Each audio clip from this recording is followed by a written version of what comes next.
अब सानोको एउटा नभन्नु पर्ने हो तर तपाईँलाई भन्नु मजा लाग्छ सरहरूलाई कि एउटा किस्सा छ क्या अब कञ्चनले गरेर मेरो कानको घाउ पनि जाती भएको है। मेरो एउटा सानोमा निकै इन्फेक्सन भएको छ, अहिले बुझ्दा फेरि निकै कानमा घाउ भएर कान चाहिँ यस्तो बाङ्गिसकेको थियो मेरो। सायद अहिले सम्झिँदा सफाहरू गर्नु नदिएर होला, त्यो के अरे उसले गरेर बाहिरको त्यो फङ्गसहरूले गरेर कान चाहिँ झुन्डिसकेको थियो।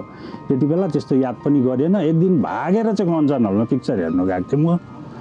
त्यहाँदेखि बेलुका घर आउँदाखेरि आमाले अब भागेर पिक्चर, त्यो बेला ठुलो सजाय हो, नसोधी पिक्चर हेर्न जानु ठुलो सजाय हो, तर अब सोधेर जान्दा चाहिँ पाइन्थ्यो। भागेर गएकोले चाहिँ आमाले घरमा पस्ने साथ मलाई अहिले पनि याद छ 10 रुपियाँवाला सिला चप्पल पाउँथ्यो, प्लास्टिकको कडा, त्यसले चाहिँ नन स्टप हिर्काउनु भयो। अब आमाको हातले पनि मेरो ब्याड लक भन्नु लाग्नु पनि 4-5 त्यो झट्टा र कानैमा मात्रै लागेर चाहिँ कानबाट खुन भयो। दाजुले कुदाएर बाहिर लगेर कानहरू धोइदिनु भयो।